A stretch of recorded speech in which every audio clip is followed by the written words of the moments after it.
a te, tiferò per te, canterò per te, finché voce. 1, 2, 3. Vai. Buonasera a tutti, da Luca Ciao. Laureti e Luca Bartoli. Mi hai introdotto te. Padrone di casa. No, padrone mai, non ci sono padroni. E intanto ringraziamo il pubblico perché 1200 visualizzazioni nella puntata precedente per noi rappresentano veramente come avere milioni di spettatori. Sì. Io ero veramente scettico su questa cosa e quindi grazie mille. Ci impegneremo sempre di più a portarvi contenuti, esperienze sempre da dentro. Vi do un'anteprima, io e Luca nella gara del Mugello vi porteremo proprio dentro i box e faremo il massimo per farvi veramente vedere delle cose che non vedete da nessuna parte. Detto questo, introduciamo subito il primo argomento, quindi partiamo dalle moto, dalla MotoGP. Gran Premio di Barcellona, purtroppo secondo me abbiamo assistito alla peggiore, non gara, ma il peggior momento proprio delle moto degli ultimi anni. Beh, è andata bene. È andata bene, per fortuna si sono fatti male tanti, Va bene.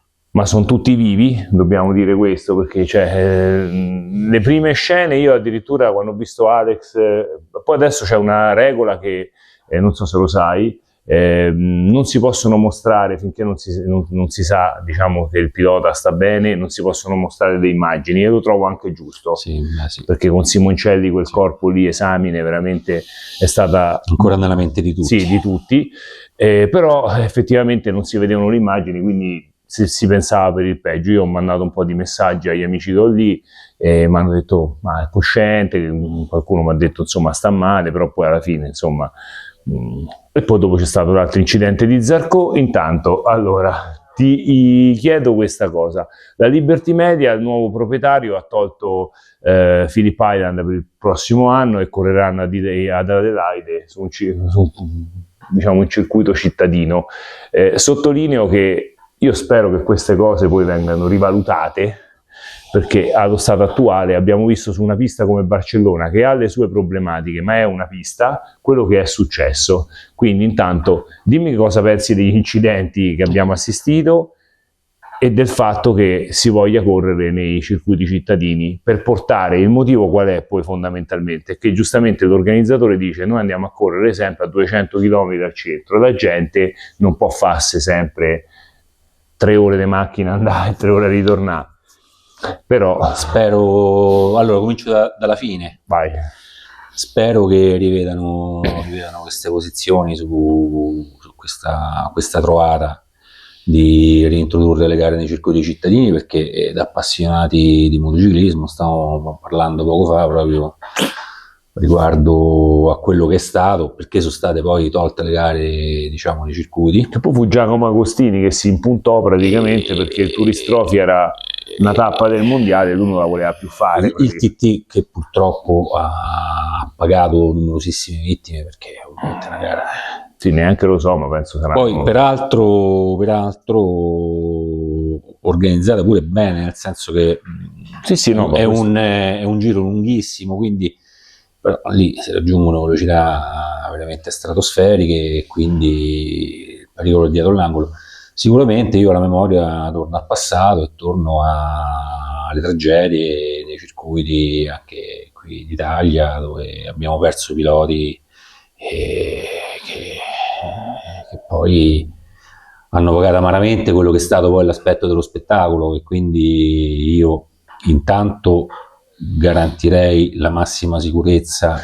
Allora, con questo non vogliamo dire che la Liberty No, ovviamente se decidono di correre nei circuiti, garantirei appunto la massima sicurezza, cioè nel momento in cui ci sono tutte le condizioni necessarie e sufficienti affinché quando accade un incidente, che possa essere una banalissima scivolata, possa essere un incidente meccanico, possa essere una collisione, possa essere un qualsiasi tipo di incidente, ci siano le necessarie vie di fuga e i necessari requisiti di sicurezza per l'incolumità del pilota.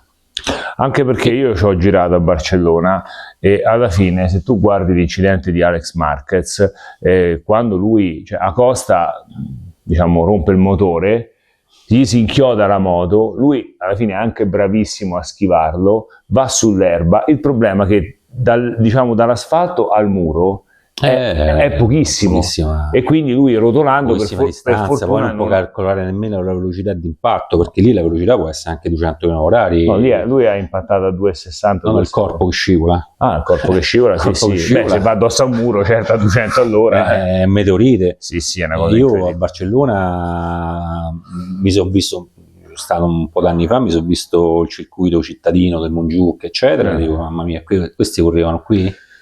Sì, infatti, con quei mezzi, per cui, ecco, tornando all'aspetto della sicurezza, e poi ovviamente c'è da considerare anche quello che è successo per il primo incidente, quello terribile, che fortunatamente non ha causato vittime, ma che poteva tranquillamente... Sì, perché anche la ruota che colpisce di Gian Antonio con la forcella in attaccata, catastrofe, la moto che volava Sì, come sì. un aeroplano, rimbalzava a impazzire.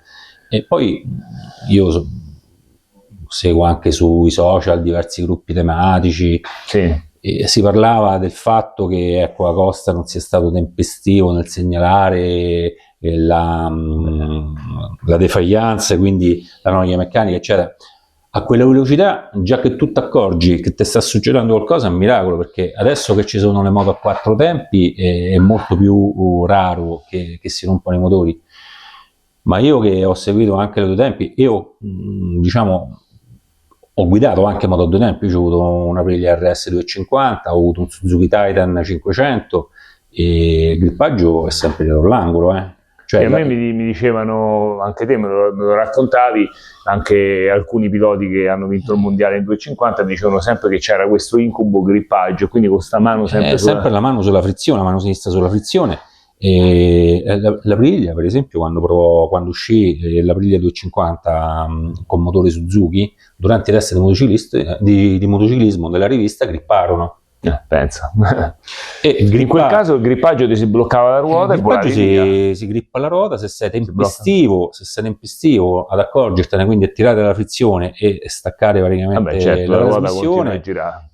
Ma il grippaggio si può grippare anche il cambio, si può grippare anche l'albero motore. A quel punto, anche tirando la frizione, la ruota rimane bloccata e lì ti fai un high side e tu vai in aria come un missile. Certo. Ora con il moto a 4 tempi sta cosa è scongiurata, poi come mi dicevi prima c'è un limite di motori tale che da impiegare durante il campionato, tale che in qualche modo si possa arrivare alla fine.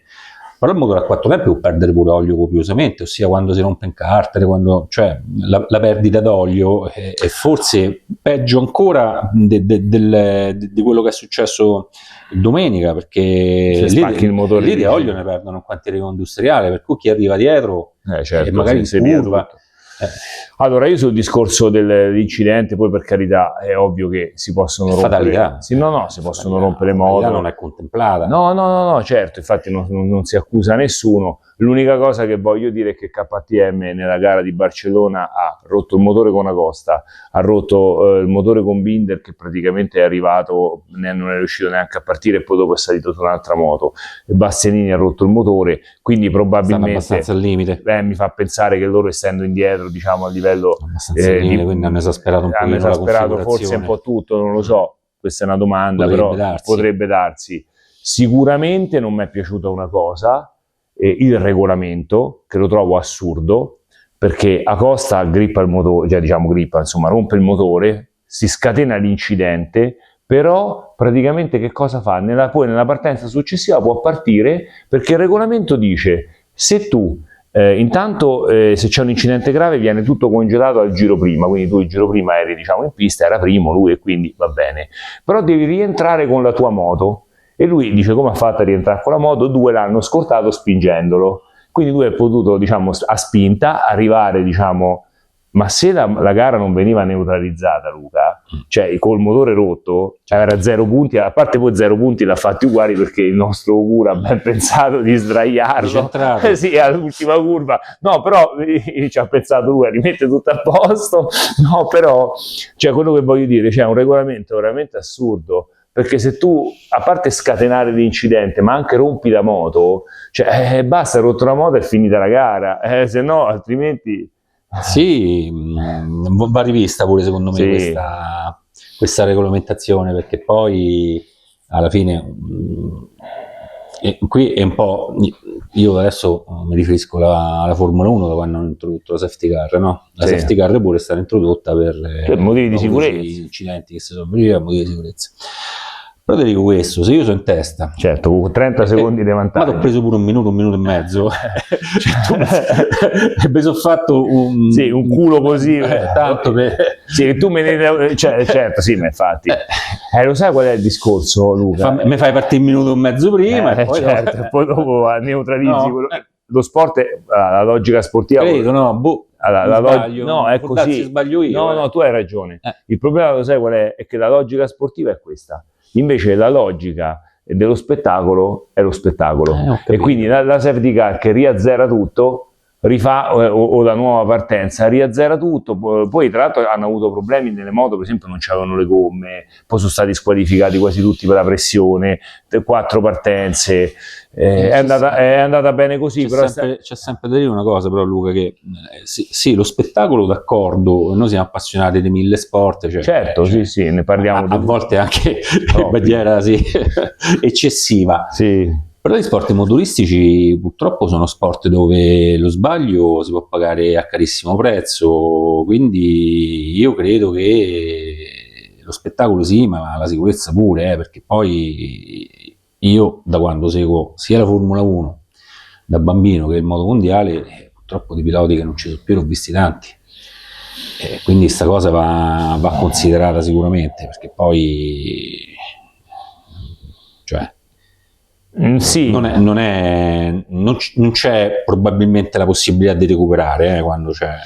No, vabbè, ovviamente il motorsport is dangerous, cioè non si può pretendere di fare una gara in moto a 300 spettacolo assolutamente d'accordo, perché poi è seguito pure per quello, però sicurezza pure, perché sicurezza No, ma la Dorna c'è da dire che sulla sicurezza ha fatto dei passi da giganti, perché poi anche le tute nuove, airbag e tutto, se noi vediamo gli incidenti che hanno avuto, poi alla fine si è rotto la clavicola, l'altro si è fratturato un piede, però, altre cose. Ecco, la ripartenza di domenica, come ne abbiamo parlato prima, la ripartenza, fare anche un accordo magari tra piloti, che ne so, adesso io pensavo che ci fosse ancora un rappresentante, invece so non sapere nemmeno c'è più rappresentante dei piloti. Cioè dice vabbè ragazzi, adesso partiamo. Questa è una cosa che infatti partiamo, gareggiamo, però partiamo senza impiccarci, e dopodiché dopo 2 o 3 giri come facciamo a darcele? Cioè non è che subito pronti via e facciamo infatti, il modo scontro. No, anche perché poi dopo la prima curva c'è stato l'altro Raul Fernandez. C'è l'adrenalina ancora della gara prima, c'è la tensione che magari non volevi partire, ti hanno fatto partire lo stesso. Ma secondo te no? Proprio questo, no? Ti voglio chiedere, no? Perché io la prima cosa che ho pensato, ho detto vabbè, ok, è vero che lì sono tutti rivali, però sono pure rischiano il culo tutti uguale, quindi voglio dire, perché non si sono riuniti un attimo, dice vabbè ok, vogliono che finisce la gara, la facciamo. Aspettavo che sta cosa venisse valutata. Ma io lo sai che cosa penso? Io penso che i valori di una volta, adesso dico una cosa un po' diciamo atipica, io penso, senza nulla togliere ai ragazzi che guidano, perché io li conosco tanti di quelli della MotoGP, sono tutte persone fenomenali e lungi da me giudicare qualcuno, però voglio dire, un Arturo Merzario, no? Che vede Niki Lauda in fiamme, che lo odiava, tra l'altro, cioè non è che erano amici, e si butta nelle fiamme per tirarlo fuori e gli salva la vita. Cioè scene, diciamo, eroiche, ma anche, diciamo, io l'ho visto, diretto.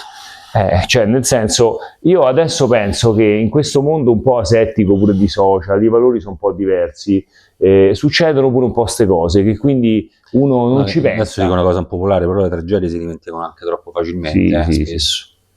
Sì, è vero, è così.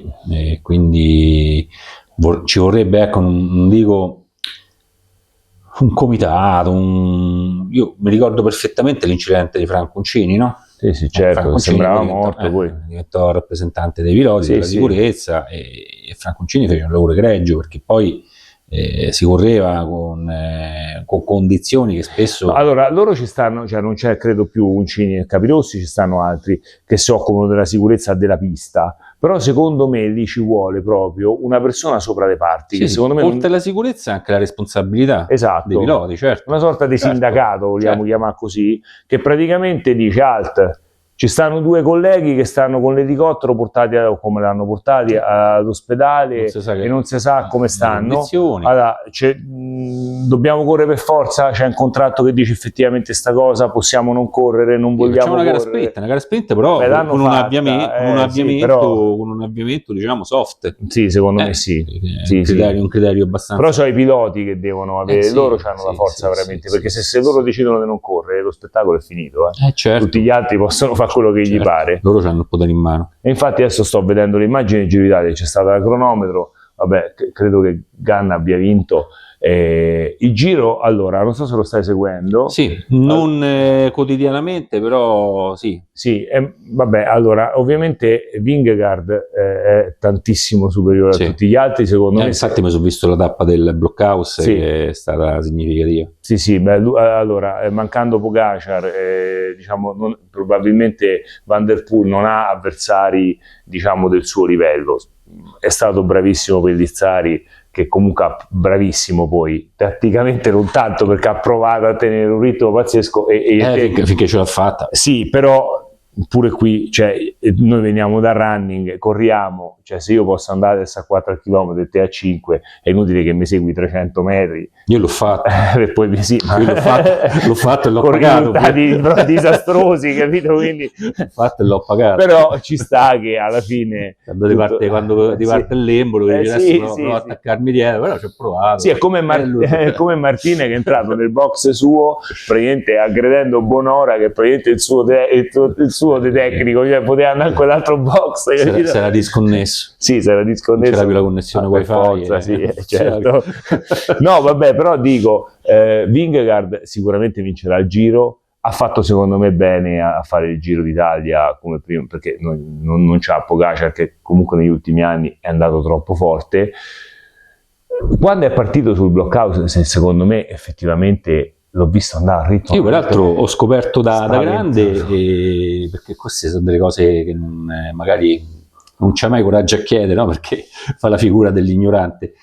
E perché c'è questo nome particolare? Dimmelo, non lo so. Il nome ce l'ha, è un nome ovviamente d'origine tedesca, Casa di Pietra. Casa di Pietra, perché lì c'erano diversi insediamenti di briganti, e come anche nelle nostre zone, no? Tant'è vero che abbiamo un sentiero dei briganti che da Vulci praticamente va verso Farnese, va sui confini con la Toscana e poi sfocia in Toscana, e così in Abruzzo. E quindi gli austriaci all'epoca, per scongiurare queste scorribande, queste diciamo azioni dei briganti che imperversavano, edificarono sto fortino, Blockhouse di Pietra. E l'ho scoperto da grande. Neanche lo sapevo, pensa, quindi grande che mi hai raccontato questa cosa, bellissimo. No, ma a me mi ha impressionato quando è partito, perché effettivamente cioè, il ritmo spaventoso. Io mi sono visto pure gli scatti dei Pantani, non è che si possono fare paragoni. Fantozzi alla Coppa Cobra, quando aveva preso il bibitone.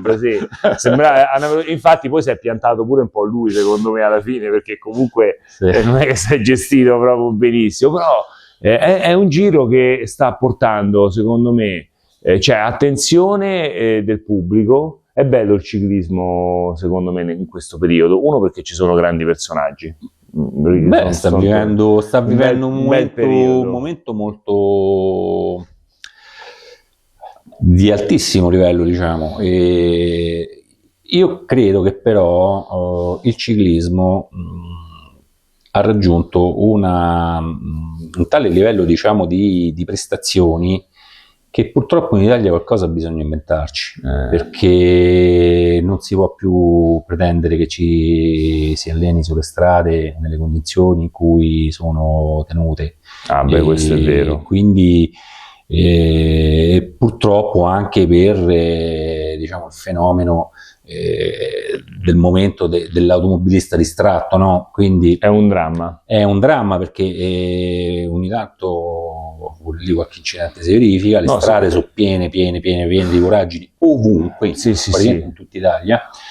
E quindi, cioè, io se ci avessi un figlio e dicevo a fare ciclismo, io starei sempre preoccupato. Perché forse è meglio che faccia il motociclismo. Sì, perché è molto più sicuro. Se fa motocross è più sicuro. Sì, è molto più sicuro. Che fare ciclismo. E poi questa cosa secondo me andrebbe in qualche modo analizzata, oppure fare dei circuiti per allenamento, delle piste chiuse. Ma lo sai qual è il discorso? Non lo so, ma il circuito. Allora, la verità è che un circuito da 50 km che ti ci può allenare, magari, no? Come nazione, da questo punto di vista hai ragione, siamo praticamente noi il peggio del siamo peggio. Come erano i paesi dopo prima, diciamo dopo praticamente la caduta del regime, che erano disastrati, che adesso invece siamo noi. Io considero, ho fatto tantissimi viaggi overland con la moto, no?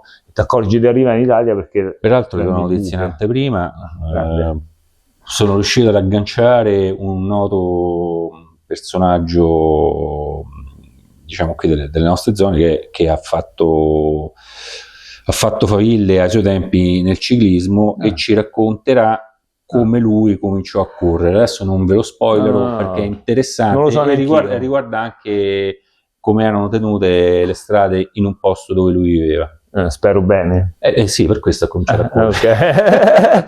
No, però abbiamo, 50 anni dopo praticamente abbiamo peggiorato totalmente. È inimmaginabile come erano tenute le strade in quel posto, che non, ripeto, non spoilerò, però lui riuscì a correre proprio perché c'era quelle condizioni, diciamo, di... Guarda, adesso mi agganci a proprio questo discorso. Se siamo fortunati anche la settimana prossima. Grande. Non pensavo di dover trattare questo argomento, però secondo me invece noi in questo podcast, visto che poi tra l'altro siamo pure seguiti, andiamo a braccio. Sì, no, dobbiamo fare un senza po'... canovaccio, senza... certo.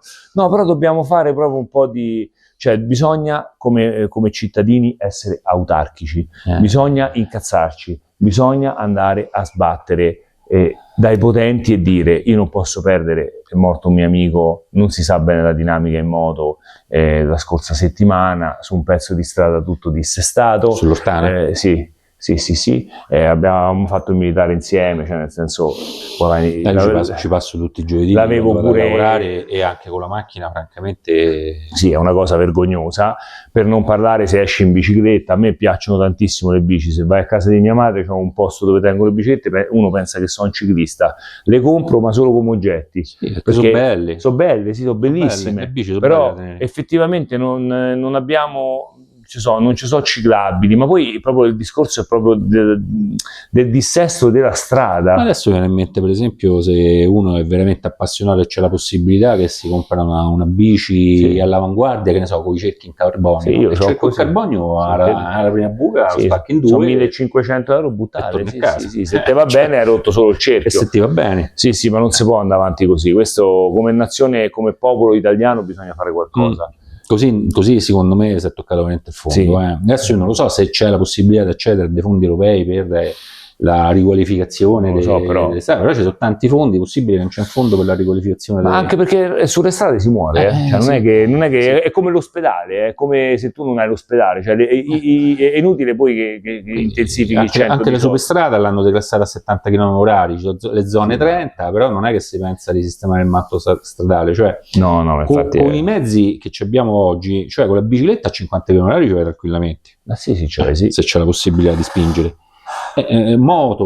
Auto, su tutte moto ipersicure, per carità, però con gli ADAS, eccetera. Certo. Cioè mettimi un limite a 70 perché c'è il matto statale inadeguato. L'altro dramma, che hanno fatto una legge, per fortuna, che però voglio capire quanto la rispettano, sono sti cazzo di telefonini, perché io con la bicicletta ti dico una cosa. Allora, io corro in un posto che si chiama il Giro del Giardino. Inspiegabile. Oggi ho fatto 10 km, tra l'altro anche le salite, e avevo un mal di schiena assurdo. Ti ricordi? Ti ho detto, no? Dico, sono bloccato con la schiena. Dopo il corso mi sono sbloccato. Non so. Ci potrebbe essere una motivazione biomeccanica. È incredibile, mi è passato dopo un corso. Comunque, adesso sto io bene. Ho fatto yoga, ma si è passato un mal di schiena. Yoga già, però ci può stare. Sì, io invece... Allora, una volta avevo paura ad andare in bicicletta su strada per questo motivo, perché col telefonino prendevi una macchinata, perché la gente sta tutto il giorno a farsi selfie, le cose così, no? Risponde su WhatsApp, tutto. Adesso è pericoloso pure a correre a piedi. Sì. Cioè, oggi ho rischiato di essere investito. C'è una che mi stava così, praticamente si stava a fare una selfie, e io che stavo, tra l'altro, quasi su un marciapiede. Cioè, è pericoloso persino correre su strada, e poi non possiamo fare sismo, sì. C'è il Giro d'Italia che è bellissimo, ha raggiunto dei livelli, secondo me, che poi in qualche modo bisogna fermare. No, sì. Guarda, adesso mi ricollego, tanto era l'altro argomento che volevamo trattare, Sinner, no? Che ha vinto Roma, per carità, cioè, non sono andato, avevo la possibilità. Non stavo bene con la schiena, non ho visto quindi la finale, l'ho vista in televisione. Il tennis moderno mi piace a tratti, perché effettivamente, per carità, bellissimo, però la tecnologia secondo me ha peggiorato, cioè tirano talmente tanto forte che praticamente ormai non puoi più giocare in serve and volley, cioè, fa una smorzata, ne ha fatte 3 in tutta la partita, sembrava che avesse fatto chissà che, perché giustamente è impossibile, non perché lui sia non capace. Ma McEnroe potrebbe giocare oggi, secondo te? No, McEnroe non potrebbe giocare. Cioè, non è che non potrebbe giocare, giocherebbe diversamente. Lui praticamente si alimentava di smorzatine. Sì, no, non ci avrebbe più. Quel gioco lì non lo puoi fare più nei primi, secondo me, ma neanche 100 al mondo, famo pure 1000, tirano troppo forte.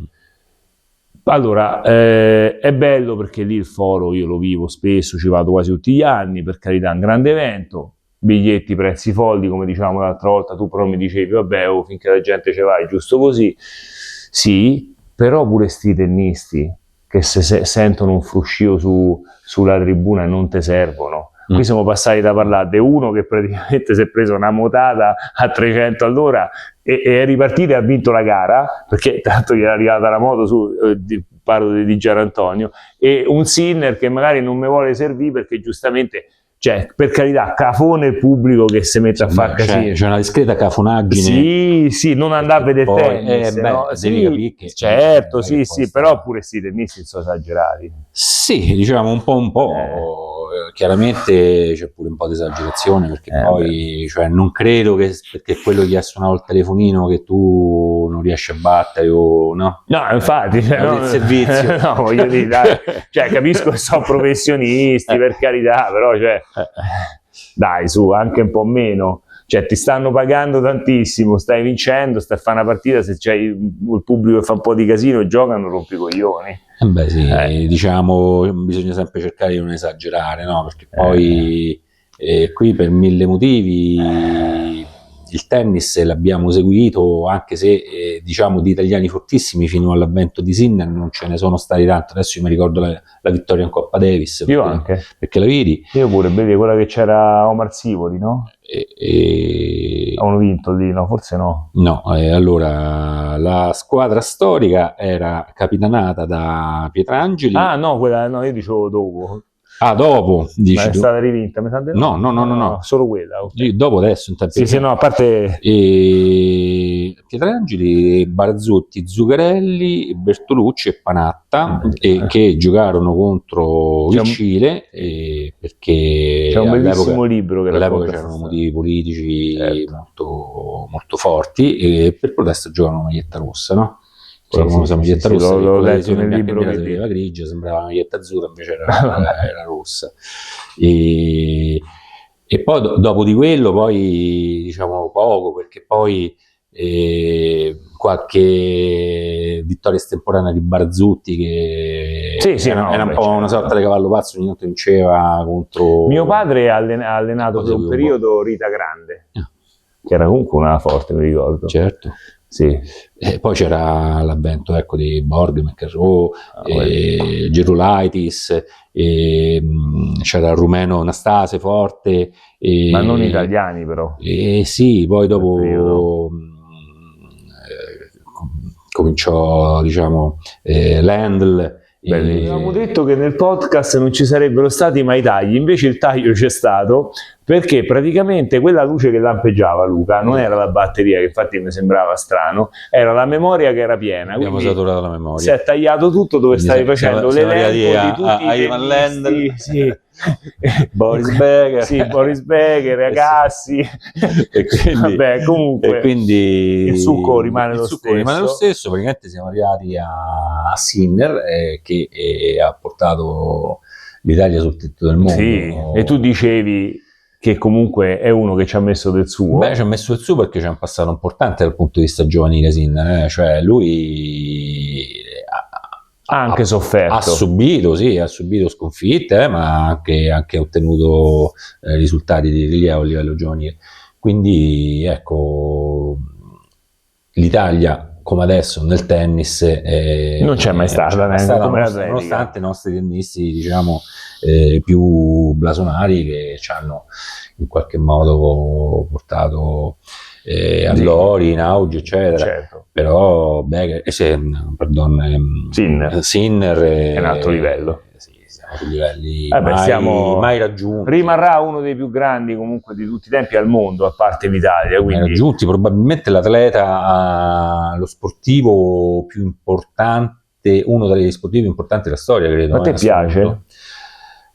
Allora, sì, mi piace, e poi bisogna scendere dal lato, diciamo, sportivo, dal lato poi del personaggio. Lui non è un personaggio in realtà, perché è uno sempre che sta abbastanza, diciamo, non dico in ombra, però non sale. Fa parlare con i risultati. Non sale, diciamo, agli onori della cronaca, ma tutto sommato secondo me è uno sportivo giusto pure che sia così. Cioè, certo, ce ne sono stati tanti che erano forti e rimanevano un po' in un semi-anonimato di una vita privata, che non volevano sbattere sulle pagine ci sta. dei rotocalchi. Allora, invece, l'ultimo argomento, poi ce ne sarebbe pure un altro, però vediamo se trattarlo. Oggi ci siamo dilungati, vi ringraziamo comunque, perché ho visto adesso, quando si è interrotta la connessione, insomma, che stiamo a più di 1200 visualizzazioni del video prima, quindi grandissimi. Grazie, perché alla fine, ripeto, poi sermoni denora. Sì, ma noi comunque parliamo... quelli che dicevano fate i video corti, cioè, alla fine ma noi famo come parliamo veramente come se fossimo al bar. Stiamo al bar.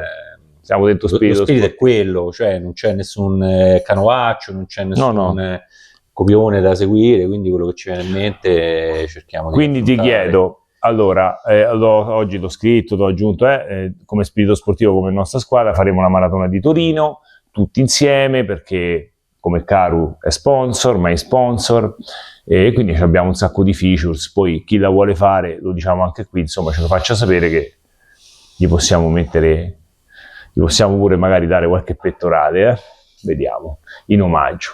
Detto questo, però, tantissimi infortuni nell'ambito del running amatoriale, è un'ecatombe, non dico come quella che dicevamo delle strade prima, ma poco ci manca, un continuo di rotture, ma addirittura ossee, cioè per traumi. Sulle rotture ossee ho letto qualcosa qualche giorno fa rispetto all'avvento delle famose scarpe con le piastre in carbonio, no? Che io ho oggi usato. E c'è addirittura una signora negli Stati Uniti che ha fatto causa alla Nike, che non Nike, quindi. Allora, in realtà oltreoceano so che le chiamano Nike. Sì. No, chiedevo. In Italia le chiamano Nike. A Roma fa, la comprate le Nike. Io mi ricordo come se fosse oggi, ero ragazzino e vennero al Caposcola di Viterbo amici di tuo padre, tra cui Adorno Contadini, e vestiti di tutto punto con questi completini nuovi, rossi, e con questo simbolo, con questo baffo, e queste scarpe, diciamo, Nike, nuove. E Adoro, che fai? Adesso devo fare qui un reportage al fotografo, devo fare il reportage, devo provare questo materiale che ci hanno dato, è roba americana, roba nuova. Nick, non lo so che adesso fa un po' di prove, qui fa un po' di 400, ci fanno, quindi l'avvento, io ho vissuto in diretto l'avvento di Nike in Italia, diciamo proprio prove sul campo dal buon Adorno Corradini, che salutiamo, che è un carissimo amico di mio zio, e io ci ho corso anche insieme, peraltro. Io no, però insomma. E insomma, dicevi di questa signora ha fatto causa. Questa signora ha fatto causa perché praticamente è andato incontro a una microfrattura sul dorso del piede, perché sembrerebbe che la scarpa la Nike ovviamente non ha, cioè, la Nike ha rigettato dicendo che non è sua responsabilità. Sembrerebbe che la scarpa, lei l'ha fatta analizzare, ovviamente ha fatto fare una perizia, abbia un ritorno di energia che poi si distribuisca male, quindi c'è un ritorno che va in un punto, in una zona del piede che poi non smorza, e quindi ha causato questa microfrattura. Per cui ecco, consigliavano di non correre prevalentemente con le scarpe, cioè alternarle, perché poi si può andare incontro a questo tipo di allora, io problema. sto usando questa scarpa che è una cara, non è pubblicità, cioè lo è, però in realtà è proprio per il piacere di condividere. Noi parliamo di questo, abbiamo parlato di Nike, di tutto quello che ci passa per la testa. In ogni caso è un marchio blasonato storico. Certo, sì. Che tra l'altro quest'anno compie 110 anni da caro, pensate. Quindi. Questa è una Fusion 4.5, una scarpa diciamo da allenamento, 300 grammi, io ci faccio tutto. Perché capite bene una cosa, è vero tutto quello che leggete sui social, sui giornali, che la scarpa fa migliorare 6-7 secondi al chilometro, io non dico di no, però soprattutto se siete, diciamo, le prime armi, non siete leggeri, la scarpa praticamente... utilizzate una scarpa confortevole, eppure tanto la prestazione migliorerà. Sì, ma la scarpa non va comprata per emulazione, la scarpa va provata e vanno provate le sensazioni che lei trasmette. Se vedete che c'è qualche dolorino, qualche cosa che non va, interrompete subito il rapporto con la scarpa, perché quello può portare alla lunga sicuramente a traumi e squilibri che poi non so facile recuperare, perché un dolore sul piede sinistro, per esempio, porta a far sì che il corpo per compensazione si sposti tutto dalla parte destra, quindi carichi di più sul bacino, carichi di più sulle spalle, carichi di più sull'altra gamba, sulle ginocchia, sul ginocchio. La mia situazione. Quindi questa cosa non va affrontata con superficialità, va affrontata con giudizio. E se c'è qualcosa che non va, toglietevele, ci uscite a prendere l'aperitivo, ci andate a fare la passeggiata, però per correre ci vuole di provare sensazioni ottimali dal punto di vista dell'impatto, perché la scarpa è il punto di contatto col terreno, e immediatamente prima della scarpa c'è un'altra cosa che molti sottovalutano, che è quella del calzino, perché il calzino è il primo praticamente fautore del fattore ammortizzante, quindi il calzino deve essere di buona qualità, con una buona capacità ammortizzante, con una buona traspirazione, e ovviamente non essere un calzino che non causi abrasioni alle dita dei piedi e al tallone, anche perché al tendine d'Achille. Io una gara sono stato insultato perché mi è stato detto da un carissimo amico, dice: tu ancora commetti questo errore. In una gara praticamente con un calzino troppo corto mi sono procurato una abrasione cioè ti tagliava praticamente il tendine d'Achille, e praticamente ho dovuto rallentare. Sì, ma i dettagli sono fondamentali, soprattutto per non la lacciatura. Sì, la lacciatura. Io vedo ancora gente che corre con le scarpe slacciate, cioè sì, io sono sempre uno di quelli. È impossibile. Scarpe, mi ricordo quando facevo le gare di durata, per me erano fino a 21 km, perché io oltre non sono mai andato, però la lacciatura la curavo, ci mettevo il nastro. Sì, io no, però cioè, andrebbe fatto. Andrebbe soprattutto... La scarpa perdi anche un minuto. Certo, no, a me mi è successo. Ma andrebbe soprattutto... se possibile, la cosa principale sarebbe poter avere dei tecnici che vi seguono.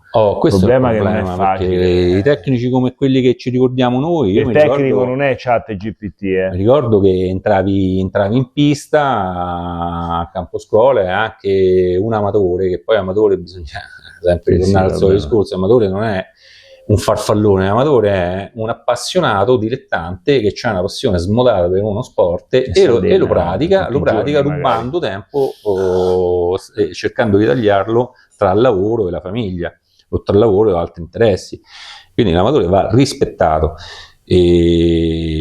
cosa che adesso sembra sia diventato quasi un po' un fastidio in determinati ambienti, da quello che ho notato, mentre invece ai miei tempi sembra che, però io ho 60 anni, quindi posso dirle ai tempi, no.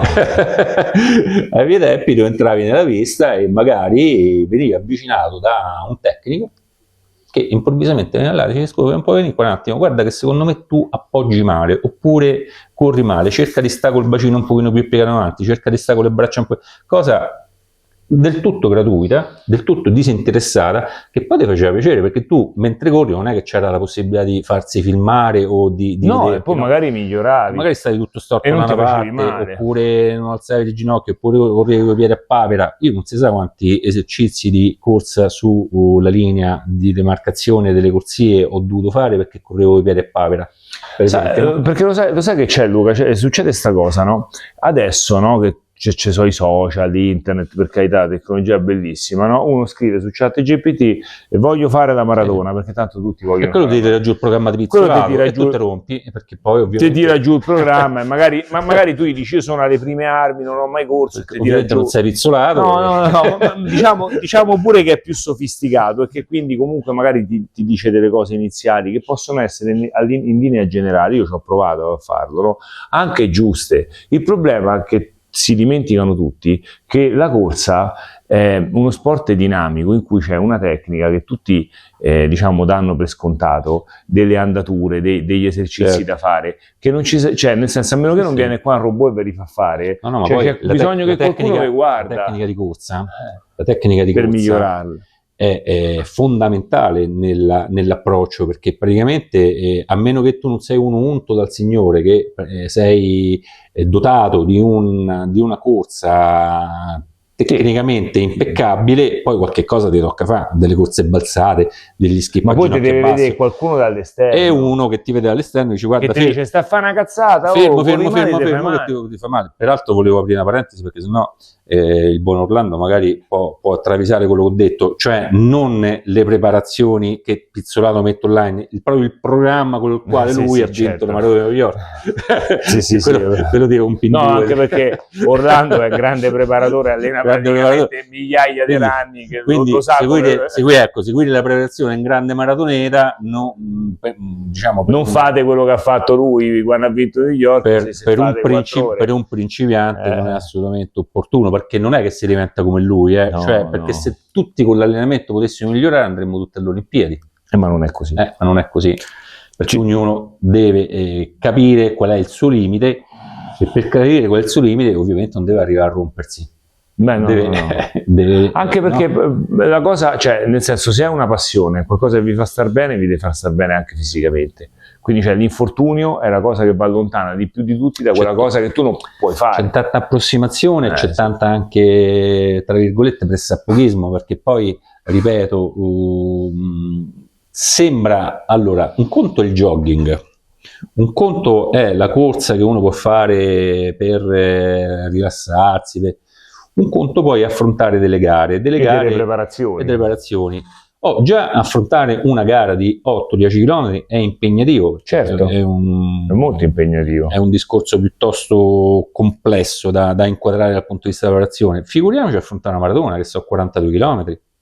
Cioè tu non puoi senza avere proprio un linguaggio, un vocabolario a running, approcciarti con un'iniziativa personale. Molti hanno passione, dice: ma a me chi mi segue?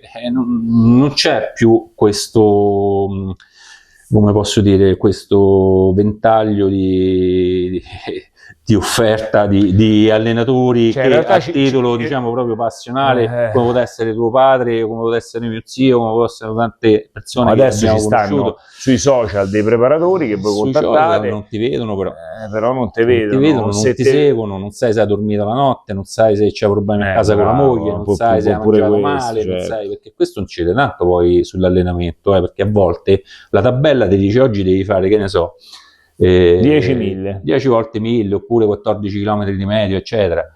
Ma se tu non sei riuscito a dormire la notte E non ti oppure senti c'è un bene. problema, non ti senti bene, non è perché lo dice la tabella lo devi fare per forza, cioè quell'allenamento si può saltare tranquillamente. Certo. Si può saltare Certo. tranquillamente. Non succede niente. Non succede niente. Anzi, La male tabella non basta. che va, il giorno dopo starete meglio. Ma non so le tavole di Mosè, No, no. che tu devi seguire i 10 comandamenti. Senti, chiudiamo un po' con l'ultimo argomento. Come laziali non siamo riusciti neanche a vincere il E derby. abbiamo chiuso. Grazie a tutti. Non parliamo di niente. Ora Il calcio lo rimandiamo al prossimo campionato. Allora, sì, vabbè, il discorso è complesso. Sì. Il discorso è complesso perché ovviamente meriti onori ai vincitori, Sì, perché sì, no, hanno per vinto carità. hanno vinto meritatamente sul campo. Noi però stiamo parlando di una squadra della Lazio che non ha assolutamente fatto mercato estivo, che penso è il primo caso nella storia. Sì, forse al Del calcio mondo. professionistico, no? Sì, sì. Ecco, quindi io francamente quest'anno temevo di retrocedere in Serie B per come era cominciata la stagione. Sarri, pur commettendo diversi errori, ha fatto un mezzo miracolo, perché ha fatto il massimo, però purtroppo a livello proprio tecnico la squadra non c'è, perché poi ti fanno anche tenerezza, cioè noi abbiamo visto attaccanti, abbiamo visto Boxic, Signori, Crespo, Salas, che Salas c'ha un tocco di... cioè se lui riusciva a fermare la palla col sinistro era sempre gol, sempre. Sì. Era alto 1,70 m, saltava di testa come uno alto 2 metri. Mancini non ne parliamo, Gol di tacco, forse a livello tecnico siamo sui livelli di Baggio in Italia. Sì. E adesso vabbè, mi tocca dirlo anche De Totti, perché cioè questi sono i primi tre che vengono. Sì, vabbè. Poi sotto tutti gli altri, e quindi era l'epilogo, diciamo, nella storia della morte annunciata. Purtroppo noi abbiamo altri tipi di problemi che al momento non sembrano risolvibili, e quindi ce l'abbiamo nel culo. Come tifosi, se vuol dire sta cosa del podcast. Cioè il tifoso poi la squadra la segue sempre, però purtroppo così comincia a diventare abbastanza bene. Io sono abbastanza fiducioso. E poi ho visto tempi, io purtroppo ho visto tempi molto peggiori di questo, l'ho vissuti. Io no, peggiori di questo non ho fatto le superiori con la Lazio in Serie B. Ah no, beh, non è mai successo. Ho fatto le superiori con la Lazio in Serie B, quindi tutti gli sfottò ovviamente che erano. E all'epoca che situazione c'era? Perché non è... La situazione era drammatica, perché... Ma tipo adesso? La Lazio venne presa da Chinaglia, che ce l'aveva nel cuore, con un certo tipo di idee, ma senza soldi. Ah, ok, era un problema economico. Senza soldi, e paradossalmente noi siamo riusciti a scendere in B con una squadra anche molto forte. C'è una squadra che oggi vincerebbe lo scudetto, perché era una squadra formata tra gli altri D'Amico, Giordano, Laudrup, Batista, cioè calciatori che al pallone le davano il tubo veramente, e siamo riusciti a scendere in Serie B.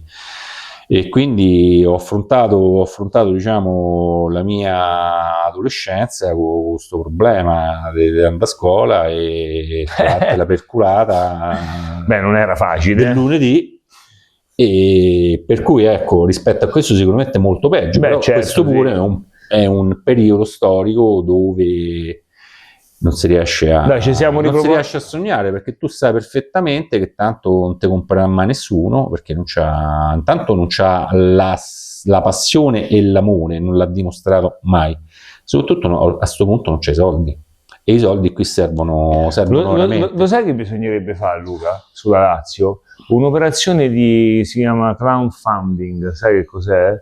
Sai quando praticamente, che ne so, è uscito, no? Lo fanno i programmatori di videogiochi, così, no? E in pratica c'è stato magari un gioco di successo negli anni '80 che non ha mai avuto il seguito, e gli appassionati fanno una raccolta fondi per poter fare il seguito praticamente, no? Quindi, ma qui è impossibile. I tifosi probabilmente lui ce la ti dice: devono comprare. il padrone so io e io non vendo. dici, No, l'ho detto. No, vabbè, sì, L'ho poi tra il detto, dire e un quindi- fare c'è sempre di mezzo un lo mare. so. Poi, ripeto, ci sono tifosi anche molto importanti della Lazio. Certo, sì, infatti. Che Appunto, ci avrebbero anche, cioè adesso mi viene in mente Laura Biagiotti, per esempio, mi viene in mente, sì. cioè, gente che se la potrebbe dare un contratto. No, ma io dico proprio fare, capito, un'operazione... Non l'arabo, No, Giorgia, Paola Turci, cioè, certo. No, secondo me persone noi che magari- potremmo dare che magari 1.000 euro nel portafoglio ce l'hanno. noi 100 euro ti possiamo dare per questa Assolutamente. operazione di Ma crowdfunding. io sono stato anche azionista. Sì, appunto, quindi dobbiamo fare qualcosa. Chiudo io. Scusate, No. scusate per questa Divergenza. triste epilogo. No, però siamo partiti dagli incidenti, cavolo. però io sono appassionato, cioè tu pensa, io come seconda squadra tifo il Bayern Monaco, Sì. perché all'epoca quando ero ragazzo mi ero calcisticamente parlando innamorato di un calciatore che era Gerd Müller, per la quale io stravedevo, che era forse l'attaccante più forte mai esistito nella storia del calcio. Lui praticamente in nazionale c'ha più gol che presenze. Insomma, questo è tutto. Mi pare che c'ha tutto 84 gol e 82 o 80 presenze. Tu sia il record. Sì. quindi io seguo il calcio da appassionato. No, vabbè, quindi noi facciamo solo una foto cose. di Totti che c'ho solo io in Italia. Sì. Per dire. Con Totti? No, No, con Totti no, però per dire, quindi io rispetto, ma certo. rispetto tutti, Ma rispetto il calcio dal punto di vista sport, finché è sport, che poi non diventa troppo gioco, però purtroppo non stiamo vivendo sto calvario. Sì, quindi dai, speriamo. Il prossimo anno ci siamo riproposti da abbiate andare allo pietà di stadio. noi, perché alla fine siamo simpatici lo stesso. Ma sì, dai. Ragazzi, grazie mille. Buona serata a tutti e grazie ancora dell'attenzione. Alla prossima. a te.